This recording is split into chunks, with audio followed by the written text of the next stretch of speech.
News Talk 98.9, the roar of Memphis. Tool Talk Radio with Joe and Allan. Welcome to Tool Talk Radio, coming to you from the Brown Refrigeration Studios. I'm Joe Thorderson with Thor's Hammer, Carpentry and Wood Turning. I'm Allan Gilbreth with darkhookmedia.com. And I'm Maximilian. And Lynn Neal from The Real Deal, our buddy. If you're out there, I'm baiting the hook. You know why? Today, I want to wish you a very happy International Sports Car Racing Day. Oh, now, nice, reasonable day. Okay, it's international, and it is international today. So I wonder what Lynn Neal is doing today. I know, you know exactly what he's doing today. And do you want to know why they celebrate it on this particular day? Talk to me. It coincides with a very famous race in the U.S. that takes place in Sebring, Florida, by the name of the 12 Hours of Sebring, and it's actually taking place this weekend. And this race has been going on since 1950 and actually took place in an airfield. Oh, okay. So it was a straight shot. Is that what it was? Like, I mean, I'm thinking of a long runway or something. Well, they had enough room is the big thing. Yeah. They had an airfield. They had enough room. It says the race starts during the day and finishes at night, and teams, sports, car owners, and fans from across the globe would come to witness this exciting event, which held a 17-turn, 3.7-mile road course. Okay, now I wanted to write it down because we can. So, International Racing Car Day or International Sports Car Racing Day. Sports Car Racing Day. Okay, that sounds like a pretty fun one. So, I mean, I have to believe. I know there's a lot of car enthusiasts out there. So, Lynn Neal, I sure hope he is celebrating appropriately. Nothing too dangerous, though. You never know what that. Oh, you never know with him. His nickname is Wheelie Neely for a reason. Yeah, exactly. So what a great holiday. So all right, there you go, guys. So if you want to chime in on that, or home improvement or tool comments or questions, you can call or text us at the Big M Roofing and Remodeling Hotline at 901-683-0989. We also invite you to watch the show on the News Talk 98.9 The Roar's Facebook page and the News Talk 98.9 The Roar's X page. And if you scoot on over to the Tool Talk Radio Facebook page, you will see a few posts. You're going to find our must-have item of the week. You're going to find our great moments in building history in honor of St. Patrick's Day. I don't know why we did this, though, because it's in honor of St. Patrick's Day for our great moments in building history. We're studying the Newgrange in Ireland, which is basically it's believed to be, it's an ancient tomb for sure. We know it's a tomb. There's also evidence that it's probably a temple, might be a combination of both, like an ancient cathedral. But it sounded like it was it's pretty old. I think it's older than the pyramids. So. That's older than Stonehenge, Joe. Yeah. So, but it sounds like it was these druids and everything, which is the type of guys St. Patrick was battling against. So I don't know. I don't know if it's the right one, but hey, it's in Ireland. That's close enough. So as good as we're going to get. However, Allan, if you also go over there, you're going to see the desperate measures I am now going through okay, folks, if you're just tuning into Tool Talk Radio, you should know I am on weekend 3 of this epic sink clog at my house. We have 2 bathrooms, Allan. So every weekend I have been trying a new approach, a new tactic, a new battle plan to finally unclog this sink, and it's beating me at every turn. And if you look in there, you'll see the latest attempt. We're going to roundtable that a little later because this has to – I got to get this fixed, Allan. And you're going to win eventually. It's killing me because I hate to pay somebody to do something that I think I can do myself. So we're going to do that. Apparently, raccoons are on the move, according to Allan. So in Critter Wars, we're going to discuss that. And, Allan, I didn't understand what this meant, but in Allan's weekend review, all it said was feel free to put in a panel. Yes. And I don't know what – sometimes it's fun to get hit blind with these, whatever you're discussing. So we'll do that. We have a lot of other things to get to as well. But we have a follow-up report that I feel – well, I don't know if it's a follow-up report, follow-up commentary. We were discussing the Bradford pear tree, which last week, I guess, this is what it's being termed an invasive species. Yes. If you drive around anywhere in the Mid-South, you're probably going to notice a lot more of these trees. They look like they're about 20, 25 feet tall. They're pretty good-looking trees. They have these white, I don't know if they're white leaves or white blooms. White blooms right now. And according to Allan, they smell like dead fish if you walk up to them. But, Allan, you say these things grow everywhere. They break, they spread. a little bird might pick up one of the seeds, drop it in your yard, and suddenly now you're dealing with this. So the Bradford pear is an invasive species. However, I guess my question, and I'm seeing posts about it. People are posting about this on Facebook. They're a little People virulent about it. The hate is real. But I was wondering, are we being too harsh on this tree? Are there places that would benefit from having Bradford pear tree? I mean, they came from somewhere, right? Right. Where did they come from? I don't know. They're actually out of Vietnam and southern China. Okay, which is very fertile growing territory. Well, it's right? also a very aggressive area. What do you mean by that? Well, it's a very, very dynamic environment where some of these plants and animals are from, and they keep each other in check. It's all them and their neighbors already know each other, right? Like okay, don't go over there. That's where those Bradfords hang out. Exactly, okay. And so. When you're from a certain place, then you move to that new neighborhood that has no idea what you're up to. Next thing you know, we've got kudzu, we've got privet, we've got bighead carp, we've got Bradford pears. We have a lot of invasive species without their natural checks and balances. Right. Okay, so that's but so do you think I guess here's what I'm wondering. Okay.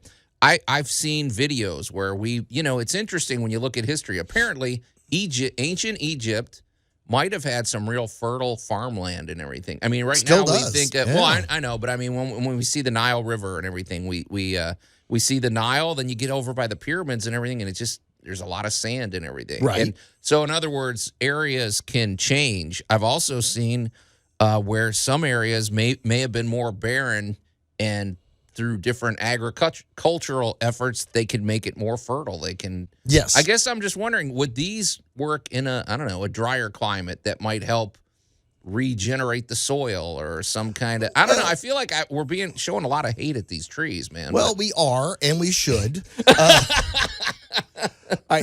One of the big things that has finally come around, and I've been waiting almost 40 years to get what I like to call the native plant movement. Oh, gosh, really? Yeah, so before we discovered everybody else's plants, we actually had our own plants. Right. We had stuff in the Mid-South that grew in the Mid-South, knew the Mid-South, and was already acclimated to the area. But then we began having, and I love to pick on the World's Fairs, we began having World's Fairs, and in 1890, you could go see what the miracles of Japan and Russia, and these grow on the Mongolian steppes, and wouldn't they look beautiful in your yard? No. I feel like I've triggered Allan. Okay, this is going to be triggered Allan. We're gonna have a few parting thoughts about this too, and also I didn't tease this, but when we come back to later in the show, we're going to discuss microclimates. That's a tease. You're listening to Tool Talk Radio. We're going to take a quick break, and we'll be right back.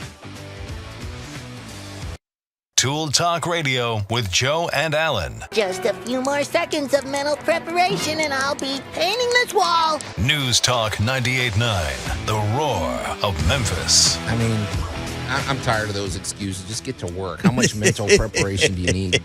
Now for the clog. Yeah. That's another story. No kidding. And welcome back to Tool Talk Radio, coming to you from the Brown Refrigeration Studios. Maybe SpongeBob caused the clog. I got something in there. I don't know. SpongeBob and Patrick. No kidding.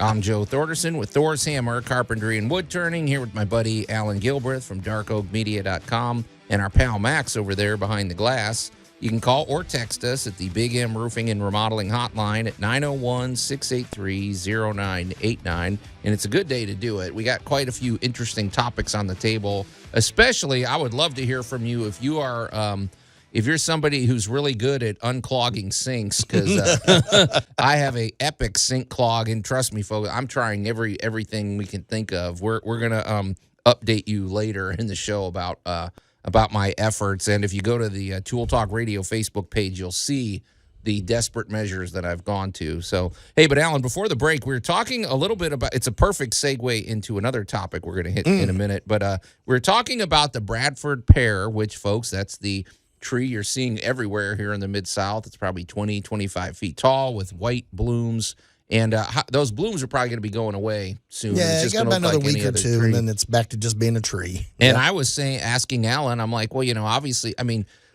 these trees must serve a purpose somewhere. And I was like, could they be, because you said they grow really fast, but that as a result of that, the wood is sort of brittle. It's not dense, so it's easy for the limbs to break. It's easy to knock these trees over. But in the right climate and in the right environment, it seems like it could be a real useful plant. But you started, then I triggered you with that comment because you said that, it is in its homeland. It is. Because that's where it's from. So and then you told us that there's a tendency today to, wow, that plant looks nice. I'm gonna uproot it from the middle of Europe, and we're gonna plant it over here in North Carolina, and that doesn't always work, right? I mean, these plants have acclimated to their environments, and Well, let's pick on. All right, we got the pear, we got kudzu, we got privet. So all of those are invasive species. They've gone crazy. Of anybody out there battling Japanese knotwood, I don't know what this that is another weed that is beautiful. It's absolutely gorgeous, but it is virtually impossible to kill it off because it uses a very extensive root system. It sets up a system sort of like bamboo. Bamboo. Yeah. And again, bamboo, there are some native bamboos, but the bamboo you thought was so pretty at the nursery 30 years ago, thanks, Grandpa. I do like bamboo, but Well, so do pandas. Right. Where it's from, not the variety that they've turned loose here. Right. So I am a big advocate of native plants.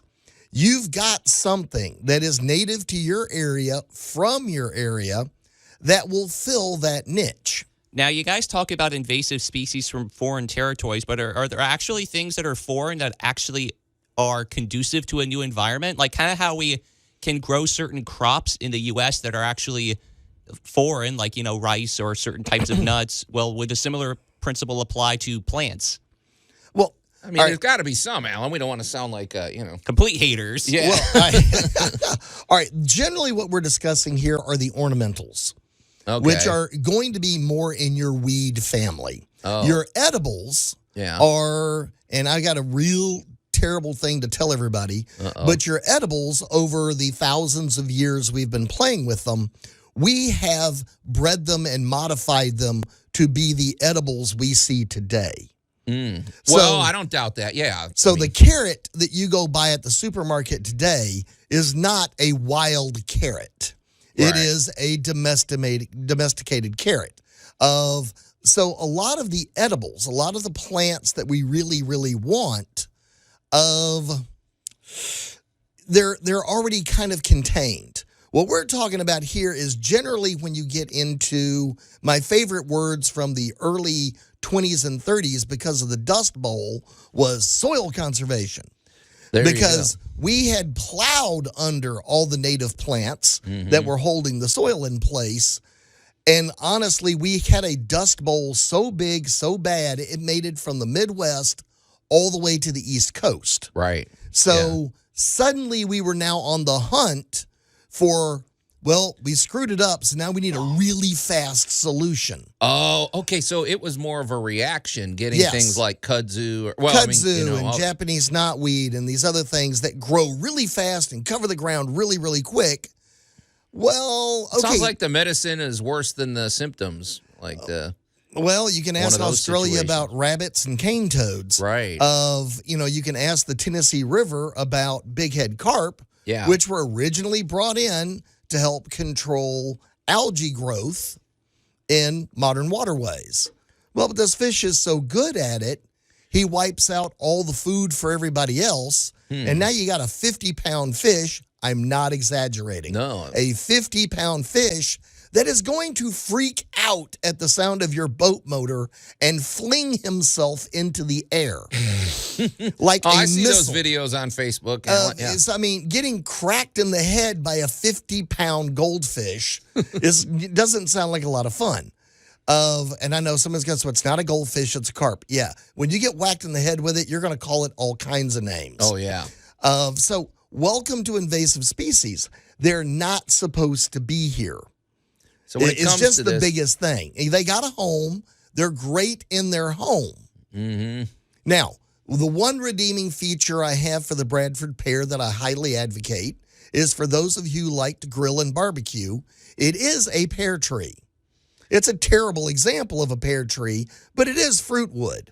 So I'm highly advocating if these things are wild on your property, turn them into mesquite, turn them into smoke wood. Okay. So just get the a use barbecue for 'em. crowd Yeah. over to your property and clear it out, and you'll be okay. Well, they're hard to kill. You cut these things down, and they immediately begin to shoot back up. Okay. So you can, unfortunately, on your property, wind up with these little tiny climates of Japanese knotweed, privet, rhododendrons,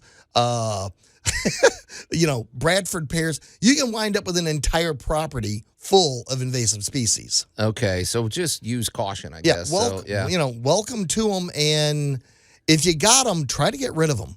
Go back to native stuff. It's interesting because sometimes you look at history and you wonder why we did things. Mm-hmm.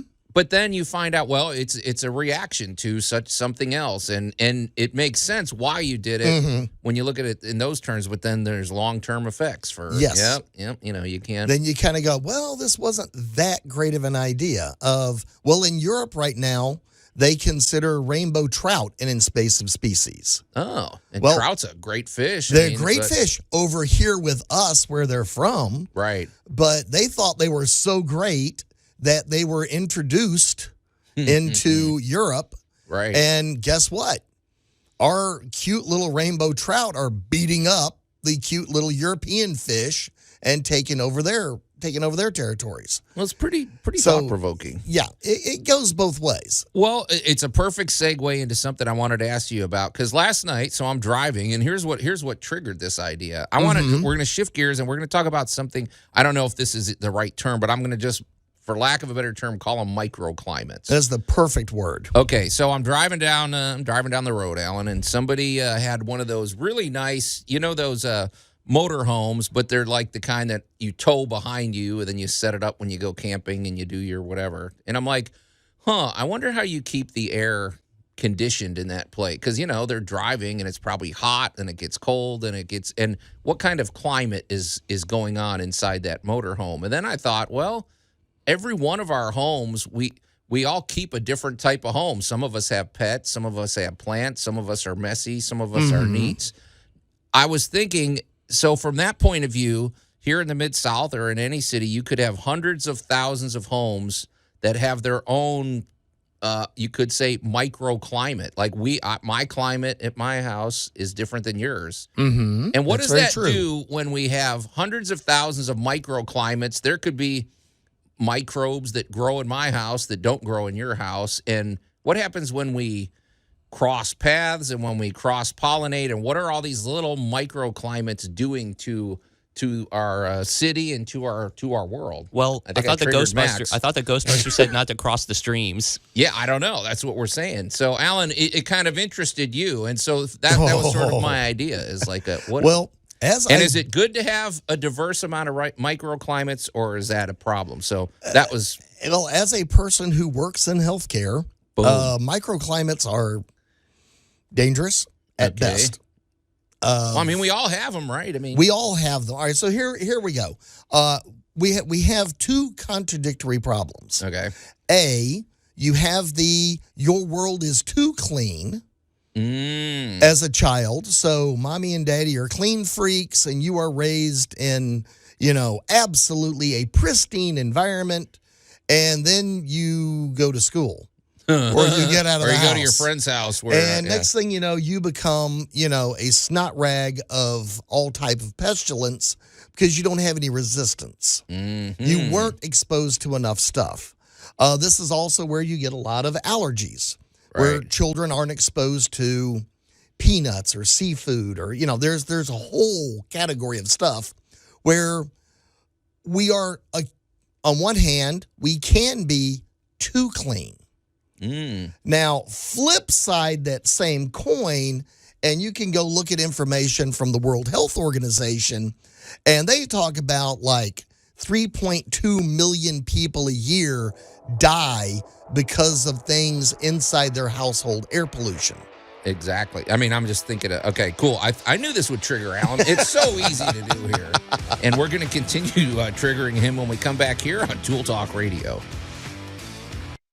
Tool Talk Radio with Joe and Allan. Dad, your hand is jammed in the toaster! Dad! News Talk 98.9, the roar of Memphis. I mean, now I'm starting to think The Simpsons is a little fake. How would Homer fit his big fat hand into a toaster? Big toaster. Yeah, I was about to say. Okay, I guess. I don't Bagel know. toaster. I'm not buying it. And welcome back to Tool Talk Radio, coming to you from the Brown Refrigeration Studios. I'm Joe Thorderson. Well, maybe that's why it got jammed. I don't know. I'm still pondering that. I'm Joe Thorderson with Thor's Hammer, Carpentry and Wood Turning, here with my buddy Allan Gilbreth from darkoakmedia.com and our pal Max over there behind the glass. You can call or text us at the Big M Roofing and Remodeling Hotline at 901-683-0989. And, coming up after Tool Talk Radio, we got Lynn Neal, the real deal, with the Racing Report. And I have to believe he's out there celebrating today because, as Max indicated, today is International Sports Car Racing Day. Correct. Pretty cool. I mean, that's a good, there's nothing weird. There's nothing perverted. It's a little dangerous, I guess. There is that aspect. Well, it's sports car. It's not go drag your poor little, hand-me-down car out on the street. Right. These are cars designed for this. And if you are celebrating, do it at a racetrack. Let's not do it at the please down don't the do it in the freeway. center of Poplar. Yeah. Exactly. So we really have an interesting conversation going here with, and I feel like it might be a conversation that we revisit in the future, all about microclimates. And it's a perfect opportunity before we jump back into that conversation to discuss our good buddy Larry Brown with Brown Refrigeration. He deals with microclimate management every day, if you think about it, doesn't he? Yes, he does. The conditioning of your air.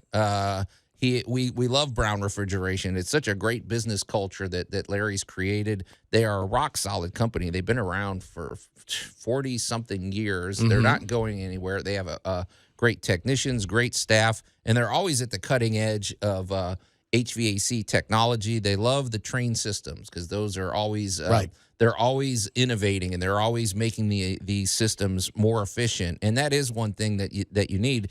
You need the most efficient system for your home, especially here in the Mid-South. We have other issues besides hot and cold weather. We have all sorts of humidity management that we have to do. And one of the ways they also help is the technology of the Remy Halo system, which creates cleaning particulates. It uses the UV power of the sun to create cleaning particulates so that all the air coming out of your ductwork is clean, and it's also turbocharged. That air is cleaning every surface that it hits. It's really interesting technology, and it's also a great idea to get Brown Refrigeration out to your house once or twice a year for a tune-up, which is usually a preventative inspection. They can check out your system. They can make sure everything's functioning properly, and they can help you anticipate if there might be any problems down the road. And if there are, they also have, if you're not really, if you want to plan for it, there's also great financing. They have really good financing with Brown Refrigeration. They're a great company. We love these guys, and they answer their phones. Yes, so they call. You can give them a call at 901-362-1881 or go to their website, brownref.com. Well, Allan, this is interesting because if you're just tuning in, folks, to just recap quickly, I was asking Allan, I said, my observation was, I said, every home, in a sense, is different, and some are neater, some are messier, some have animals, some have plants, and by that virtue, every home, I would imagine, has its own microclimate, and Allan sort of agreed with me. Oh, it does. And what is that doing? You were pointing out some things about immunities and sickness, and what are we? It's not always a great idea to sterilize everything with bleach, or I don't know, but we were talking about microclimates and what that means to our future, I suppose. So. Well, to kind of dovetail on like the Remy Halo and stuff like that. If you go to like the EPA website and just put in household pollution, Oh, yeah. One of the very first things they're going to tell you is everything you bought in your home is probably trying to kill you. Okay, great. Yeah. Now, just pointing out that all of our appliances, all of our carpets, all of our fabrics, everything we're bringing into the home, including the paints, the stains, and everything, all have an emission. That's true. Everything, you said that dust in our home is a lot of our skin cells and stuff. We're shedding. 80 to 90% of the dust in your house is you. We're shedding. Our pets are shedding. Our carpet is shedding. Our furniture is shedding. Everything, right? Well, it's all right. Here's your gross fact of the day. Yeah, happy breakfast, everybody. Yeah, when you throw out a mattress, when you say, all right, mattress A is done, we've bought mattress B, we're putting it in. Mattress A now weighs anywhere from 10 to 20% more than when you bought it. Oh, yeah. Yeah, you've I mean, I drilled just kind of pointing out yeah. that, and that's you and your dust mites. Right. That have added that much weight over the years to that mattress. Well, I can already see some of our listeners out there. There's ladies out there that are just like cringing at everything you say, and they're getting out the Clorox right now, and they're getting the Swiffer and the wipes and everything because you just triggered them. But is that the approach? I mean, do we have to get rid of everything, Allan? Well, the idea here is ventilation. Okay, that is your real secret here. We're gonna go back to proper airflow, proper air motion, and since we're in the Mid-South, excessive moisture is a real problem. Yeah. Of where I'm actually originally from, Houston is basically a swamp. Yeah. However, the rest of my family lived out Midland, Odessa, lived up in Amarillo, which was basically desert. Yeah, Texas has its... Texas is so big, it's got a little bit of everything, right? Yeah. So... the problems that you had at your home in Houston or New Orleans or Memphis or Vicksburg, any of these places, we're all about water management. Yeah. And I know we have dry spells, but fundamentally here in the Mid-South and across most of the South in the U.S., we are all about gutters, water management, moving water away from your house, getting it away from your foundation, and you don't want too much water in the house because that begins your real problem. If you start to develop mold in your home, and there's all kinds of different molds that can grow in there, so don't freak out the minute you see any mildew or something like that. Clean it up and go on about your business. The one that you're really worried about is, of course, the infamous black mold, that is from wet, saturated wood over time. Right. Just because it got wet doesn't automatically mean it's going to develop black mold. So nobody go running out and say Allan said that on the radio. These are all over time, but that's what your home is about, where you have a place to be over time. And I would think, too, one of the things I notice, a perfect breeding ground for weird moistures and stuff is like, if you look at if you have a bed, and it's up on a platform, or it's elevated, and you have blankets and everything that are more or less covering that area. There's no air movement underneath the bed. That's not good. You need a little ventilation under there, right? And you need. There's lots of places that might be right in front of you that are. I mean, you're breathing that air. That air that's under the bed that's getting funky and everything is now circulating into your lungs. So. Well, and it is also the aging of your facility. Right. Whether it is a commercial building or whether it is your home, keep in mind, everything, the minute you build it, now begins to decay. Mm-hmm. And that's always kind of a weird way to think of it. But, we think of it in the maintenance, and we talk about keeping things up, and we paint them and all that stuff to make them last. Right. This is all part of that process because the minute it's finished, it begins breaking down. So everything has some kind of gas that escapes from it. Right. If you live, ladies and gentlemen, if you're listening to us in the Nashville area, you hear all about radon gas, which is naturally radioactive gas that from the decaying of the earth. Yeah. And, that can happen because my home here in Memphis is an over and under. Part of my house is below ground. Part of my house is above ground. Right. In Nashville, we would have radon detectors all over the bottom of the house. Sure. In Memphis, we're in clay soil, so it's about water management. Mm-hmm. So the proper home, properly maintained and cleaned and ventilated, helps eliminate a lot of your own personal microclimate and reduces indoor air pollution. I feel like ventilation and air movement is like the key to this whole thing because, if you just think about it, if things can dry out and moist, can and evaporate, that does seem to me like that's the key. Because I think of some of the, I've been, I hate to say it, when you're a young 21-year-old and you move out to your first studio apartment, and you're a slob like we were and everything, and you throw your dirty laundry in a pile. Well, sometimes there's this tendency, well, I'm just going to get the air freshener. I'm going to get one of those plug-in things. Yeah. And now you've got that smell competing with whatever else is going on. You know what I mean? What does that do? I mean, that's compounding the whole problem. Right? Those things are to me nothing but air pollution. I feel like when I've been in homes where they really they have one of those in every outlet, and you feel it in your lungs. Yeah, I can't breathe in there. Give me some fresh air. Open a window. Well, there is something to be said for Grandma and Grandpa after winter was over, throwing open the windows and spring cleaning, and let's get the carpets out and get them cleaned, and let's go get the dirt. Let's get the dirt and the dust. And there's a lot to be said for, again, good ventilation, some good air exchange, humidity control. And these are things that lead to good indoor air quality. Yeah. And for your houseplant people, there are a number of really good houseplants that are excellent at removing particulate from your air. There you go. Yeah, we should. That could be a whole future different segment. So. Yeah. Okay. Good. Well, microclimate. I knew that would get a max. So we'll be following that. We'll be following the microverse here on Tool Talk Radio. So. Oh yeah. All right, we got some more good stuff to coming up next when we come back here on Tool Talk Radio.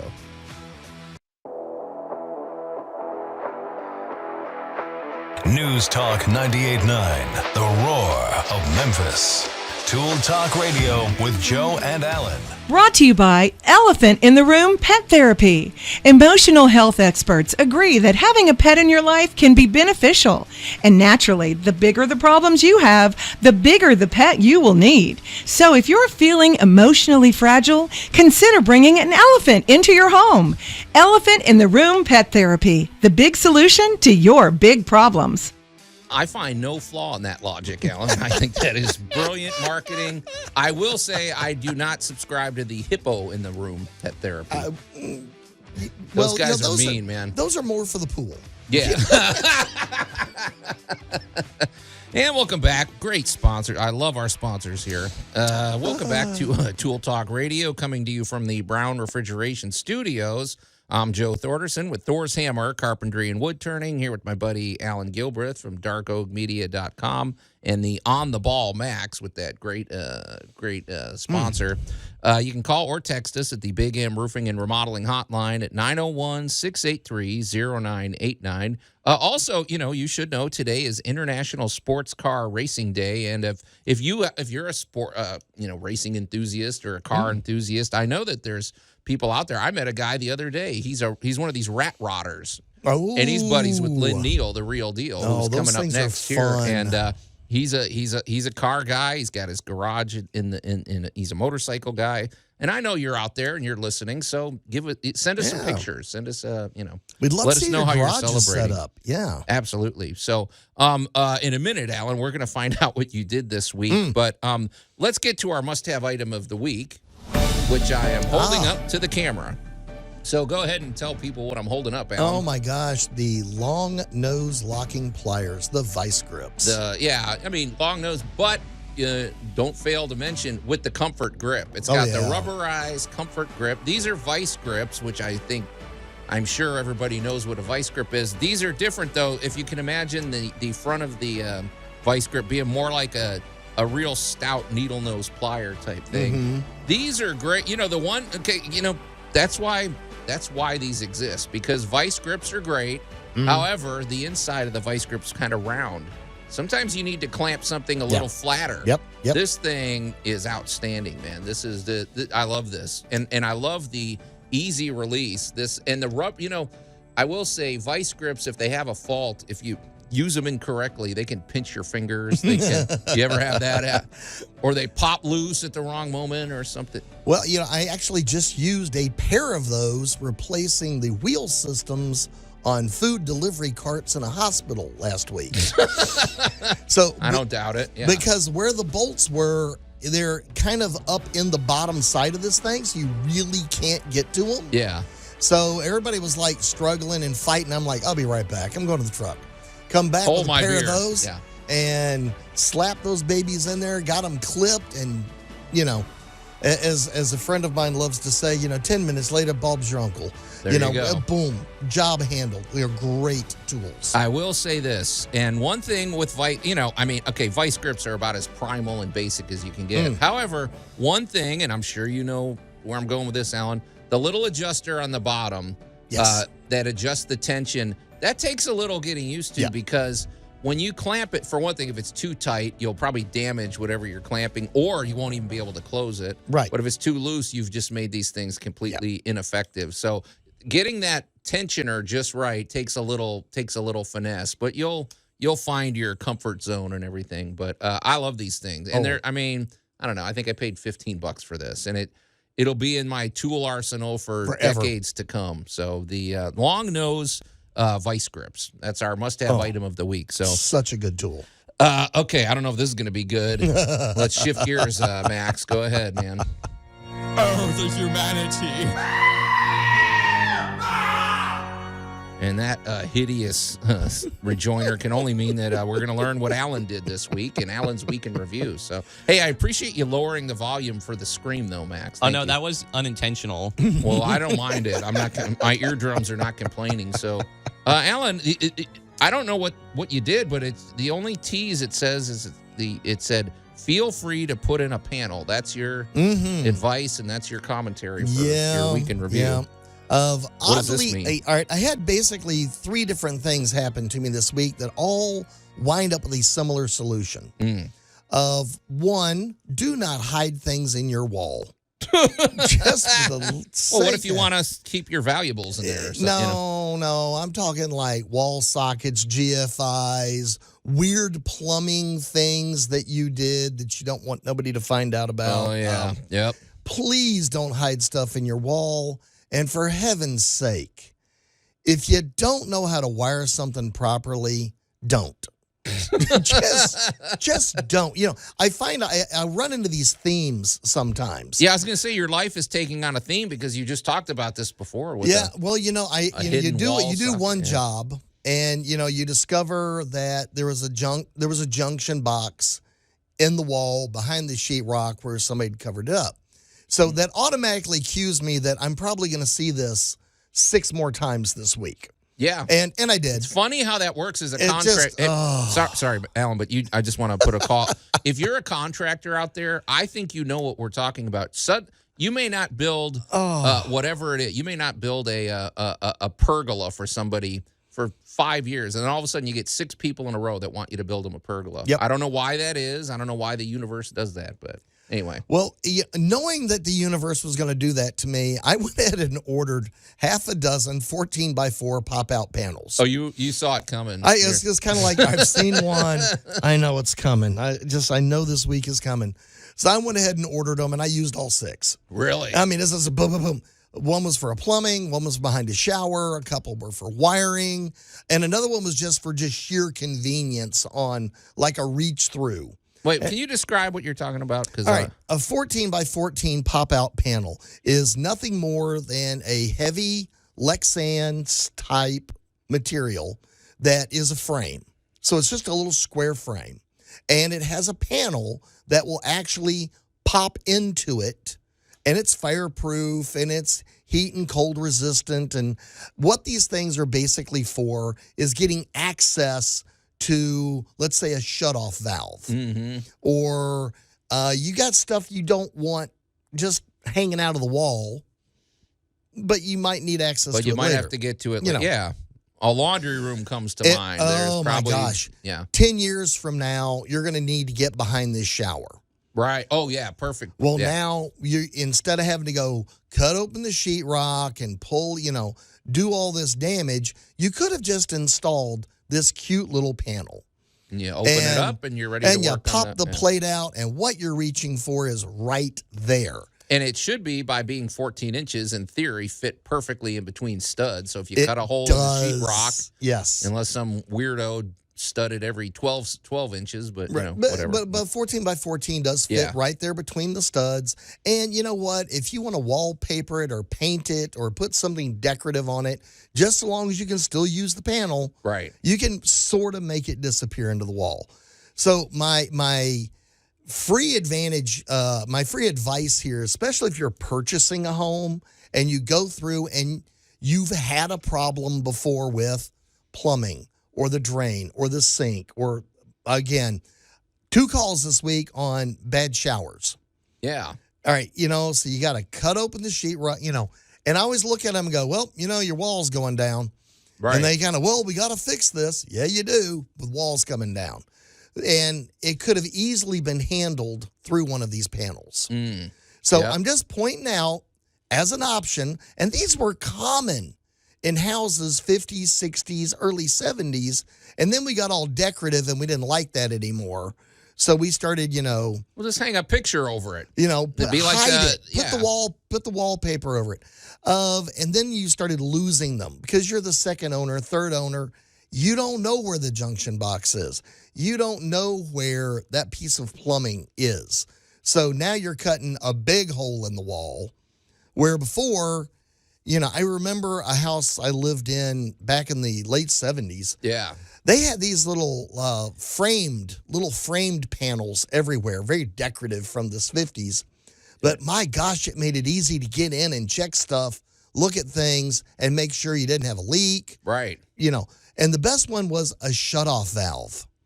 So, oh my gosh, ladies and gentlemen, if you're just moved in a home, have some shutoff valves put in things like the back of your shower or for your hot water and cold water to the washing machines, so that if something did go wrong, you literally pop open a panel and shut the valve.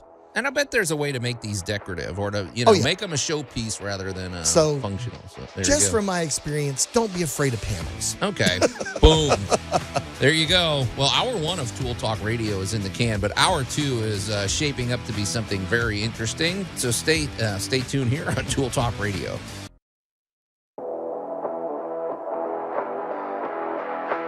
News Talk 98.9, the roar of Memphis. Tool Talk Radio with Joe and Allan. And we'll come back to Tool Talk Radio, coming to you from the Brown Refrigeration Studios. I think I was a little early on that. I don't think I hit the post. Oh, well. And the worst thing is when you call attention to it, it makes it work very unprofessional. I think it's because my phone was ringing. Yeah, you're throwing me off, Max. I'm Joe Thorderson with Thor's Hammer, Carpentry and Wood Turning, here with my buddy Allan Gilbreth from darkoakmedia.com and our pal Max over there behind the glass. You can call or text us at the Big M Roofing and Remodeling Hotline at 901-683-0989. We also invite you to watch the show on the News Talk 98.9 The Roar's Facebook page and the News Talk 98.9 The Roar's X page. And there's some very interesting things over there on the Tool Talk Radio Facebook page. We've made 3 posts, including one that is just really, folks, it looks worse than, we'll get to that in a second. It's all about my bathroom sink clog that I'm battling and, everything that's going on with that and the desperate measures I've gone to try to beat this clog. This is weekend 3 of this thing, Allan. It's killing me because there's no way I want to pay anybody to do this if I think I can do it myself. But we'll roundtable where I'm at in this battle. And then also coming up, we've got our great moments in building history. And in honor of St. Patrick's Day, even though this is sort of a pagan temple or something in Ireland, I don't know what it is, but it's definitely, it's like, it was before St. Patrick got there. Let's just put it that way. It's very old. It's older, they think, than the Great Pyramids of Egypt. And Stonehenge. Yeah. Oh, yeah. It's way before any of those. The Newgrange. Well, it's the Newgrange temple / passage tomb, they call it, Allan. It's pretty Pagan interesting. cathedral. Yeah, something. It's a pretty interesting construction. So we're going to discuss that coming up. So I just wanted to close out a thought though, because Allan Allan's week in review was discussing more or less, I guess you'd call these access panels and what a fan is. You know, if you can picture the space in between your studs, sometimes there's things going on there that you need to get to every now and again. There may be a water line, or there may be some sort of I don't know, who knows what's back there. You may have to occasionally, the perfect example is the space right behind your bathtub or shower. Once in a while, you have to get there and change a faucet, or who knows what. You might have to have a leaky pipe that you got to fix. So having a panel instead of cutting open the sheetrock every time isn't a bad idea. And I was thinking, Allan, you said something about that. You said that back in the 50s, this was a little more common. You might look around and there could be panels all over the place. And you're like, well, what is that doing here? Well, your plumber knows why it's there. Your electrician. It's not a bad idea. If you do them right, it might make the walls more interesting, actually. What if you had, I'm just spitballing an idea here. What if you're somebody that likes to collect, little thimbles or these little figurines or something? Well, what if you made a recessed panel in your wall to display these things, but secretively you pull the entire thing out, and behind it is that water line that you have to service every 4 or 5 years or something like that. Or I don't know, just an idea. You put a little pocket display up, and behind that is actually your cap so that you can get in and get behind it to the water line or the water shut off. Exactly. Just take something that's, take something that is a problem or whatever and make it into a feature of your home that's actually interesting. Absolutely. So, and I bet you, when you look around older homes, sometimes you'll look, I've seen this in growing up in Glen Ellen, Illinois, because our town was founded in, I want to say 1854 or something.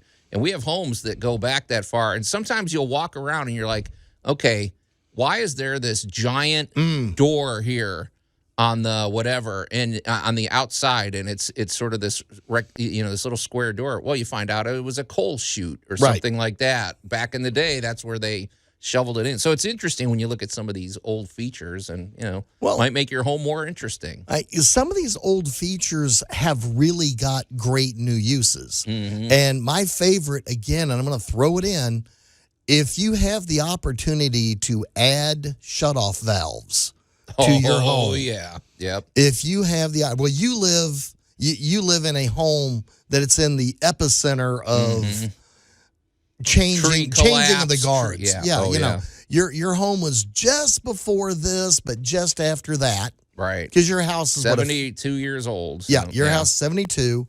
So you didn't really have washing machines and dishwashers, and it takes renovations to get that kind of stuff in there.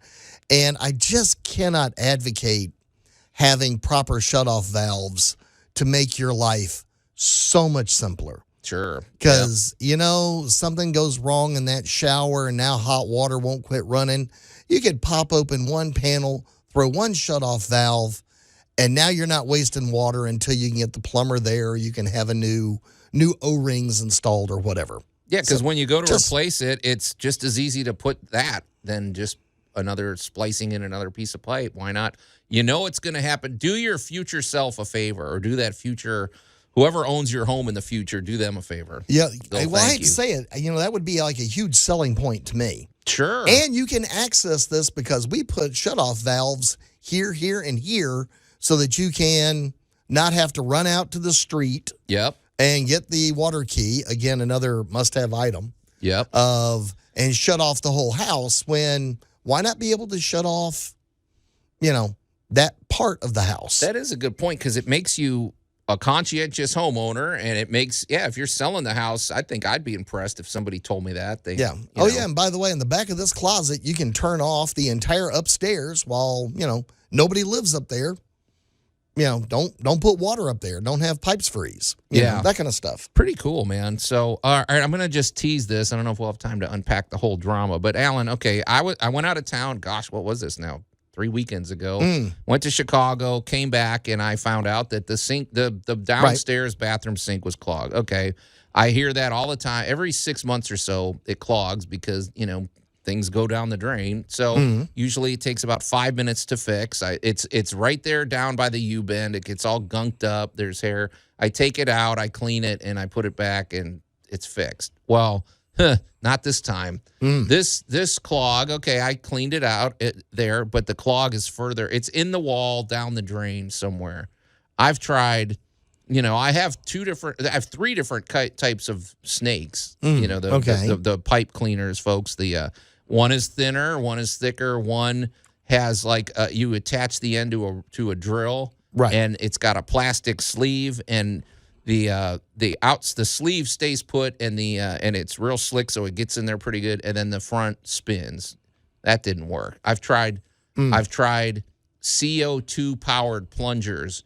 I've tried chemicals. I've tried everything out. I mean, and finally we were roundtabling this last year, and we think vacuum pressure might be the way to go. I still think that's going to work. And that's where I'm at now, and it's almost there, but it's still not. I'm still fighting this.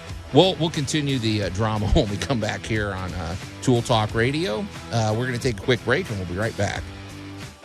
Tool Talk Radio with Joe and Allan. I've got one single nail and another nail to nail it in with. And I'm going to stop this infernal ice cream machine once and for all. News Talk 98.9, the roar of Memphis. A lot of anger against ice cream machines these days. I know there's several famous fast food places that seems like they don't function. Maybe some jerk stuck a nail in there. Maybe it was me because I'm lactose intolerant. Exactly. And welcome back to Tool Talk Radio, coming to you from the Brown Refrigeration Studios. This is why I'm not on camera. Yeah, no kidding. I'm Joe Thorderson with Thor's Hammer, Carpentry and Wood Turning, here with my buddy Allan Gilbreth from darkoakmedia.com and the lactose intolerant Max over there behind the glass. You can call or text us at the Big M Roofing and Remodeling Hotline at 901-683-0989.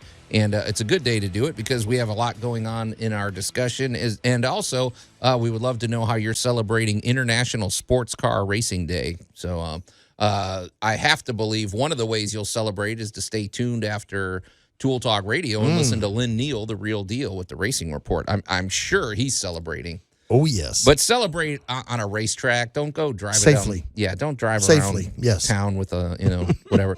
Hey, Allan, so here's the deal. And I want to just kind of close this out, but really I'm getting desperate. So my bathroom sink clog it's way in there. As far as I can tell, so folks, if you're trying to picture this situation, there's a drain that goes into the wall of my bathroom. So when I'm trying to attack this, I took the pipe out from the S bend and everything from under there, and I'm running everything I'm doing is attacking it from there. Well, I've tried chemicals. I've tried these turbo plungers. Well, Allan, what seems to finally work, and if you go to our Tool Talk Radio Facebook page, you'll see what I rigged up. I took a shop vac, and the problem is the shop vac only goes to the opening. It won't go further. So I'm like, okay, what if I got that clear plastic tubing? I got one that's about 3/4 of an inch in diameter. I got a little adapter, and I taped the hose, about a 10-foot run of hose, and fed that down the line as far as I could. Now, of course, I still hit, a turn that I can't make. But, Allan, it was pretty satisfying. I turned it on, and first it sucks out all the water, and then all of a sudden there was this like, boom, like you felt. Right. And it started sucking up it looked pretty weird. It's like brown clog, what you would expect to see in a clog. Molds. Right. And it was great. It was taking it out, and I was all excited after everything sort of cleared out. I put the pipe back on, and sure enough, it was still clogged. So I was trying to, I don't know, Allan, I'm getting really frustrated here, man. I feel like maybe the vacuum system is the way to go, but maybe I need something that could make the turn, because you're feeding it down there, and at some point it kinks and it doesn't make the turn. So I don't know. Am I on the right track, I guess? Well, from my previous rice experiment. Oh, gosh, yeah. and I say experiment because it wasn't on purpose. I had a restaurant, accidentally, quote unquote, put about 20 gallons of rice down through their food disposer and completely blocked up their line. It took a good 10, 15 minutes with the vacuum pressure to finally get the clog to release. Okay. Because what I think you have is a combination of a soft clog and a 30 years of stupid. I think a cotton bowl or a toothpaste cap or something that could give the stuff an anchor. Something that's went not down organic. that line. Yeah. And it could have gone down that line 20 years ago. But it has now finally been pushed into a position where it is actually blocking the pipe. That's what it feels like, because I've done chemicals, I've done everything. But it's got to be part of a soft clog, because you've been further than that clog has got to be in the line. So it has to be a soft clog. So I think what's going to be here is going to be the war of attrition. I think we need to hook that baby back up, seal it up, and just let it sit there and apply negative pressure for an extended period of time. So just keep vacuuming 5, 10, 15 minutes. And eventually, you will hear it give way. Well, that's what happened the first. I almost feel like I'm hitting two clogs, because You probably are. maybe the first clog was enough where the water could get through it, but that bottom clog is what. Okay. And when it finally, it's finally enough negative pressure, it'll eventually let go.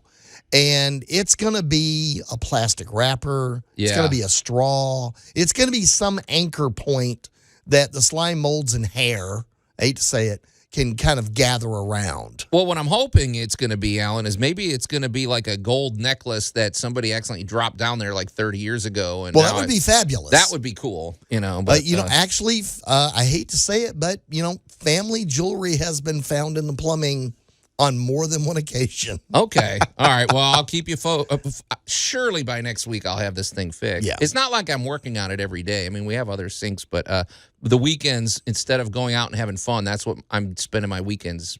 Well, that could be this considered fun. Yeah. Anyway. All right, let's shift gears. I will keep you posted, dear listeners, but go ahead, Max. So. And now, great moments in building history. Max, this was your suggestion, so I feel like it's only fair to let you cue this one up, Well, as Allan likes to say, let's go back to Irish mythology, where it is claimed that this area called Sid in Broga was a passage to the underworld. Today, I would like for us to talk about one of the oldest passage tombs in history by the name of Newgrange. Okay. Nice, easy name. It's not one of these Viking, like Bjork or something, No, that's the modern name. Oh, okay. So the old Get us started Celtic with a name was Gaelic. probably harder. But The old Celtic name is Sai Ambru. Okay. In Bourne Valley. They call this Ireland's ancient east, which is interesting. So, so the east coast of Ireland would have been facing, what are they facing over there, Alan? I guess that's Europe. facing Europe. So, yeah. Okay. All right. A passage tomb, huh, Max? So It's pretty interesting.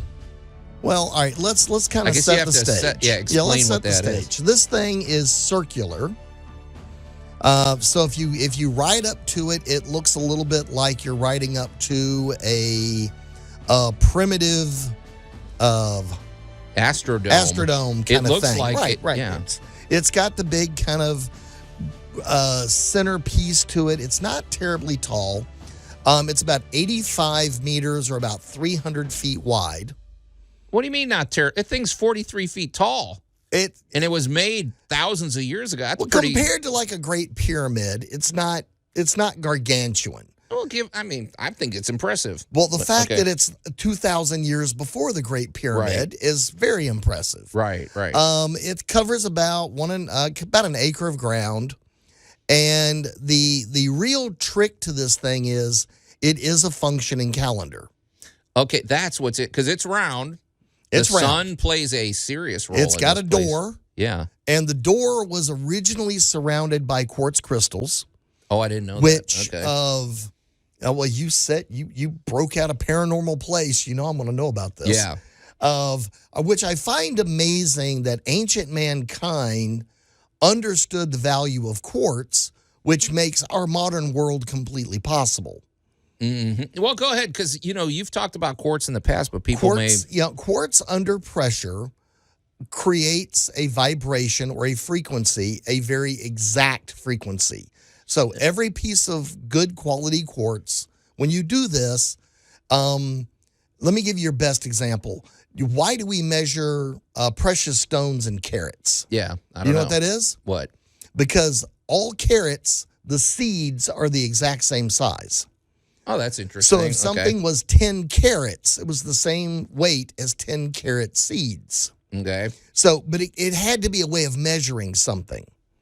So quartz is a great way of establishing a set frequency that basically we use in everything from TV to radio to cell phones. So I find it amazing that in a 4,000, 5,000-year-old structure, the door going in is surrounded by quartz. Yeah, you wonder about Yeah, that. you gotta make. I mean, yeah, it could have just been decorative, but it seems like these guys had a lot more thought that goes into there this. was something going on there. So, and of course, it is winter solstice. Okay, And which now- is the shortest day of the year, right? Right. Okay. And winter solstice is vitally important, especially if you're in a four-seasoned area like Ireland, Yeah. because this is the dead center of the hard times. Winter's tough. You're not growing any crops. You can get some hunting done, but that's about it. And actually knowing what day is the solstice. Yeah. Very, that's very kinda critical to them. Very critical to your planning. And I actually wanted to say something kind of interesting about the word solstice itself. The word solstice, or in Irish, it's a grindstad. It means the sun stands still. Oh. Which is pretty interesting because The going sun back stands still. going Okay. back to not only the practical aspect of it, but Newgrange also serves to sort of perpetuate the mythological aspect of it, because there's this legend of like the inner chamber, the sunbeam represents this god by the name of the Dagda, and the inner chamber represents the womb of a woman by the name of a goddess by the name of Boan, whom he impregnates, which is kind of interesting. Well, yeah, because I'm just when Allan was talking about the winter solstice aspect, this is another one of these where on the winter solstice, the way the door is configured to this opening, that's when the sun completely beams in there and illuminates the entire passage. Yep. For which is kind of interesting now that Max is giving us this backstory. The symbolic side and of we it, have yeah. to believe that's not an accidental design feature. It seems like, and just like when you study the pyramids and even like Stonehenge and things, you find out, like you said, this thing was a giant calendar, which that's fascinating because you think of the calculations and everything you have to make that happen. And back, thousands of years ago, they were doing it. So our ancestors were way more advanced maybe than we sometimes like to give them credit for. So smart folks. We're going to continue that conversation when we come back here on Tool Talk Radio. Tool Talk Radio with Joe and Allan. I live by the quarry. We should hang out by the quarry and throw things down there. News Talk 98.9, the roar of Memphis. I mean, scientific discovery, that's how things happen. Maybe that's what Newgrange was. Exactly. Just old creed. Just go out there and do things and throw things into quarries. And welcome back to Tool Talk Radio, coming to you from the Brown Refrigeration Studios. I guess you shouldn't do that, probably. No. I'm Joe Thorderson with Thor's Hammer, Carpentry and Wood Turning, here with my buddy Allan Gilbreth from darkoakmedia.com and our pal Max over there behind the glass. You can call or text us at the Big M Roofing and Remodeling Hotline at 901-683-0989. And we also invite you to go to the Tool Talk Radio Facebook page and check out the interesting posts we've made over there. Well, we're talking in our Great Moments in Building History all about an ancient structure in Ireland known as Newgrange, and we're going to continue that, or Newgrange, I'm sorry, in Ireland. It's believed to be older than the pyramids of Egypt, which is pretty cool. We're going to jump back into that conversation in a minute. Before we do that, though, we have to discuss our good buddy Jay Hill with Big M Roofing and Remodeling. I wonder what he's doing to celebrate International Sports Car Racing Day. He's probably driving responsibly, but I don't know. Anyway, knowing Jay's taking a nap. who knows? But when it comes to the exterior protection of your home, Jay should be the first one you call. From roofing to siding to gutters to windows, that's what he's all about, because it all really works as a system. I mean, protecting you from the elements, keeping it dry and everything. Also, we always like to lean in heavily to his roofing expertise, because Jay is always 5 stars with the Better Business Bureau. He's a GAF Master Elite Installer. And what he works with GAF installing roofing systems. These things are so effective and they're so well engineered that they offer a lifetime transferable warranty. That's how good these things are. I mean, they stand behind their roofing products. Also, what sets Jay apart is Jay is a former insurance agent, and that is critically important, because sometimes the damage to your home, especially the exterior of your home and especially your roof, may be covered by your homeowner's insurance, but the typical layperson like us may not know that. They may not know how to navigate that process. You really need an advocate in that situation. And so if you have any damage to your roof, the first person you should call is Jay Hill. He'll come over. He'll give you a free consultation. If you have any path forward with replacing your roof or repairing your roof with your homeowner's insurance, he's the expert that can help you navigate that process. The consultation is free. Jay is a great guy to work with, not only for his expertise, but he brings a great energy and a great optimism and enthusiasm to every project he does. We love Jay. He's created a great business culture, and he has the top-notch technicians and installers working on his team. So get in touch with Jay. You can call him directly at 901-484-5645 or go to bigmroofingandremodeling.com. Well, this is an interesting structure, Allan. I mean, we should say, when you look at it from the ground, it's actually really beautiful. It's partly it looks green. It looks like a green stone-made ancient Astrodome or something like that. I would also say it has to do in part with the fact that they finally hedged around it, because, back in the day, it was probably a little bit more, let's just say, incorporated with the countryside. Okay. Yeah, it's really pretty. And I mean, it looks, green. Ireland's a beautiful country anyway, but it really ties in nicely with the landscape. But Allan, you were saying, I mean, this thing's about almost 300 feet across in diameter. It's 43 feet high. Okay, well, when you're piling stones thousands of years ago, that seems like a pretty daunting task to me. That seems like serious engineering going on here. Oh, well, and like other Neolithic structures, they didn't use local stone.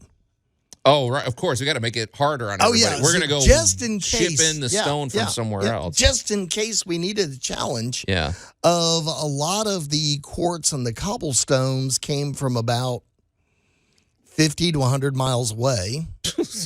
And, so I mean, it's like, wow, of a lot of the slabs that were there were a substance called siltstone, and that comes from like the seashore. Interesting. Another 150 miles, Yeah. So I mean, it's like, guys, wow, you really put on some challenge, and they even had granite, and granite is hard. Yeah. I mean, so when you get into being a stonemason, stuff like sandstone, siltstone, mudstone, any of these sedimentaries, these are nice because they're not terrible to work with. They're pretty easy to shape and that kind of stuff. Right. Nah, these guys are making granite basins. And I was like, okay, so you're literally making granite sinks to go in.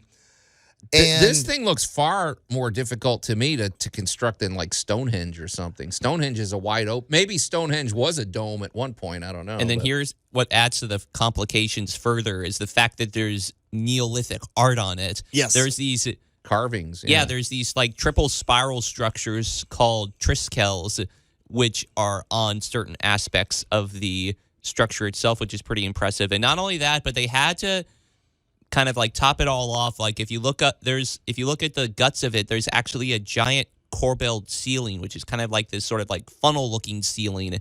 So it's not just like the fact that it's like capped with sediment. It's like, okay, let's just add a little bit further there. Yeah, we should say too, building a round structure from an engineering standpoint, to me, that seems a lot harder than a rectangular or square or something. It adds to it. Now, The one of the deep dark secrets of this is they did something very ingenious in the fact that they built this on the hard and soft theory. What's that mean? That we use in modern skyscrapers.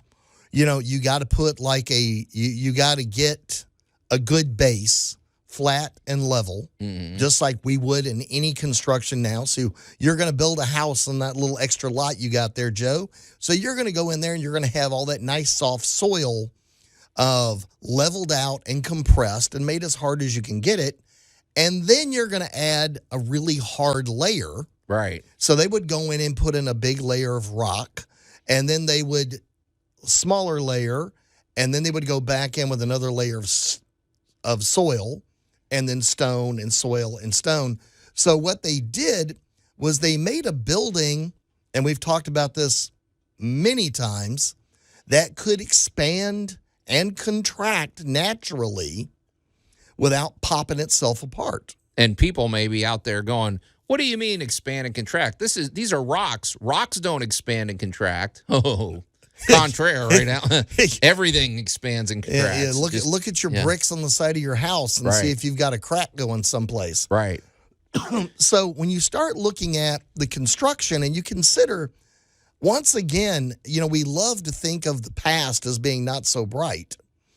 But, I don't anymore, that's for sure. Yeah. This is 5,000 years ago, and they're putting modern building principles to work. Mm-hmm. And they're doing it with the logistics of bringing in foreign materials to do the best possible job. And they concaved the roof. Right. You know, so it's not just a flat roof. No. It's not an easy lean-to. It is a dome. Well, I have to believe this. And it's an earthen dome. Yeah. I mean, my goodness. Well, because like I said, the people are buried in there, but the way it's set up, like I said, there's historians that think, well, this probably was a temple. It's not unheard of. I mean, even cathedrals have, they bury people in cathedrals, famous, saints and stuff. So, I mean, it's not unheard of that it could be both, right? Yeah, exactly. And not only that, but since I think it also had about 1,000-year function. So like Stonehenge, the function changed over 1,000 years. Well, I'm wondering too, Allan, could this be a mecca? I mean, I don't know what it would be like to try to live in this thing, but I mean, you said it.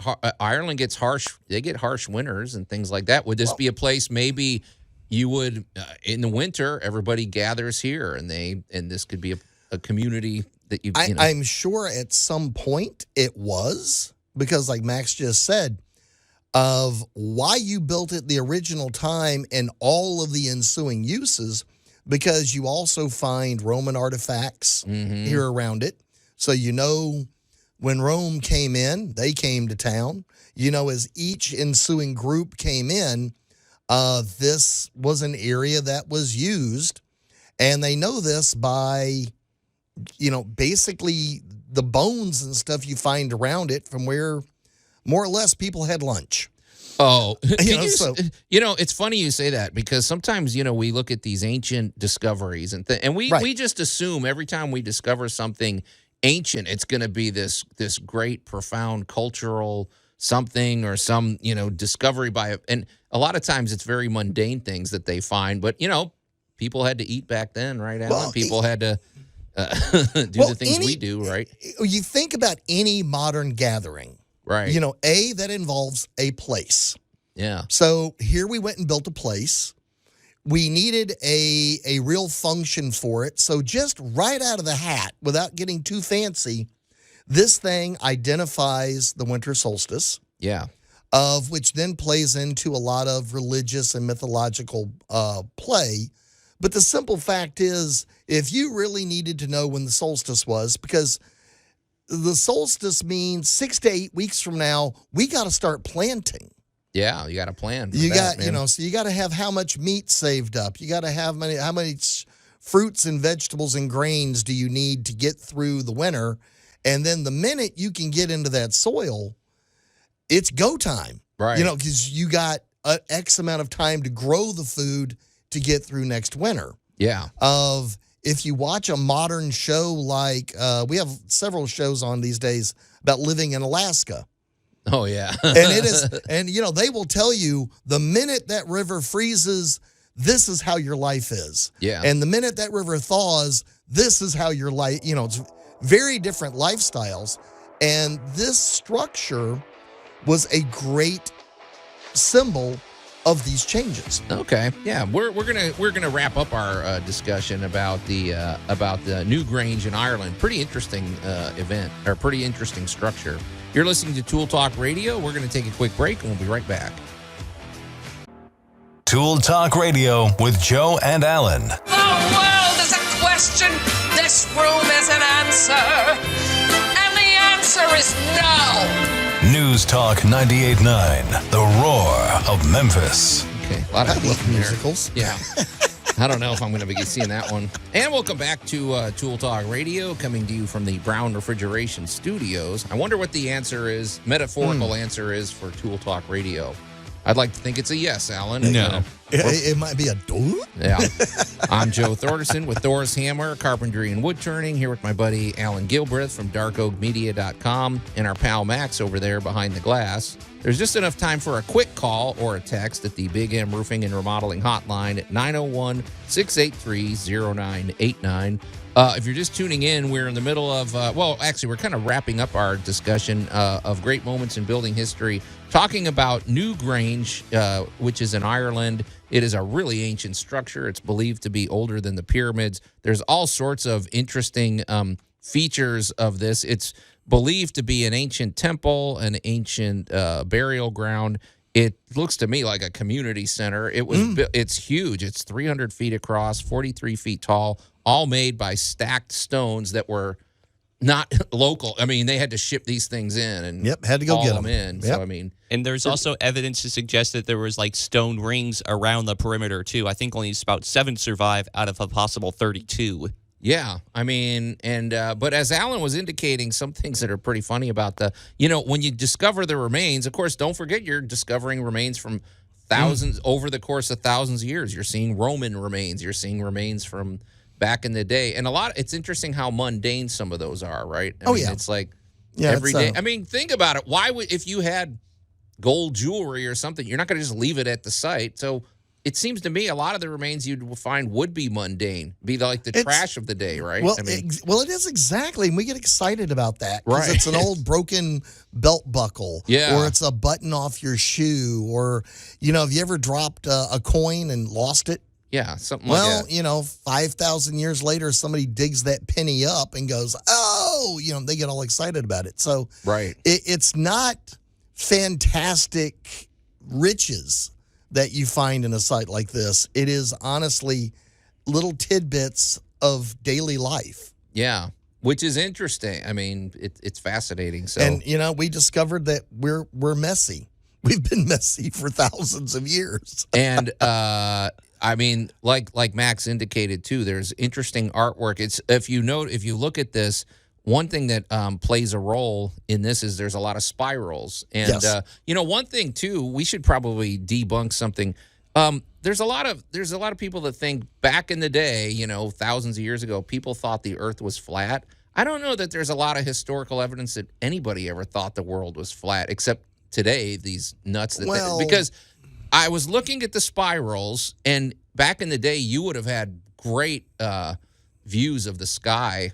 They might, for all we know, they might have known that the galaxy is a spiral or something. I don't know, but I just know that circles and things play a big role, and I have to believe it's partly to do with the fact of they knew their place in the universe back, whether we believe it or not. I don't know. Entirely possible. There's entire TV shows devoted to that topic, Joe. Yeah. But So, I yeah. would strongly recommend, if you want an interesting research project and an interesting rabbit hole to go down, go to study the Newgrange structure in Ireland. So pretty cool. Hey, Allan, I want to shift gears because I want to maybe, I think, I hate to say it, I think Dark Oak Media deserves a little bit of an extended plug this week. It's been a pretty epic week.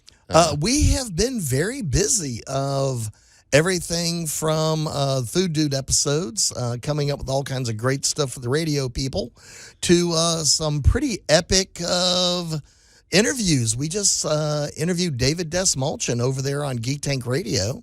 Yeah. So that'll be going up this week. So a lot going on. You and I are actually going to be out at a couple of conventions in the next 2 weeks. Right. So talking about ceremonial places, we'll be popping up in Tupelo, and we'll be at Mid-South Con. Yeah, and I hate to do this. Allan mentioned it. We actually did a couple of big interviews over on Geek Tank Radio, which airs every Sunday morning at our sister station, 98.1 The Max. And I wanted to mention this because Dave Dasmalchian, folks, go Google him if you don't. He's got an unusual last name, but you've seen him. He's in a lot of big movies. He's in Ant-Man and the Wasp. He's in The Dark Knight. He's in He Dune. was on Suicide Squad last night. He's the polka dot guy. And he's got a new horror movie coming up, which I'm not a huge fan of horror. However, this one looks fun and this looks interesting. good. It's called Late Night with the Devil, and we did it's coming out March 22nd, and we got it was pretty cool being able to get to talk to him. He's a friend of Memphis. He came to our convention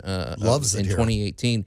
But I would strongly encourage you to do that. You can go listen to Geek Tank Radio. All the past episodes are at geektankradio.com. And I want to just say something nice about Allan on the air because I don't like to. But Allan was my daughter, Michaela, is super excited about this movie coming up. We had limited time with David Dasmalchian to talk to him, and Allan was nice enough to let my daughter. He surrendered his questions and his time to let my daughter do that. So, Allan, thanks, man. That was She's a budding filmmaker. I thought that needed that would do a lot more good for her. Oh, she was very excited. So Good. it was Good, pretty cool. So I just wanted to say it. So yeah, epic week over at Dark Oak Media and Geek Tank Radio. Yeah. So I was thinking about something. It's funny because we're talking about, I don't know, you were talking earlier in the show about themes. I can't really let go of this microclimate concept. I just keep thinking about it. You were talking about, I wanted to circle back to a discussion we talked about earlier in the show of each of our homes has a microclimate. It is. Is there, do you think that, okay, and we talked about the dangers of sanitizing your home to the point where there's no microbes or anything in there, where maybe people don't build up, the proper immunities. Immunities. But you said something, and I don't think we followed up with it. You said there's a lot of plants that actually provide natural. They help clean the air. Well, what are a few of those? Do you know? Well, there are several tropical plants out there, and having a pet or having some plants inside the home is always a good idea. And several of your tropicals that grow in low light are all known as chemical removing plants. So when you go through your big box store, give me 1 second here. I got to clear my throat. Okay, because I'm picturing almost like a plant working as a natural air filter, right? It's drawing things in and it's putting things out, right? Well, all right. So we've all heard about the miracles of the aloe vera, right? Well, I don't know. What do you mean? I know the plant heals birds. Exactly, right. Okay. Well, it's a member of the lily family. It's a succulent, so it's really hard to kill. It'll grow in direct sun, or it'll grow in the house in the windowsill.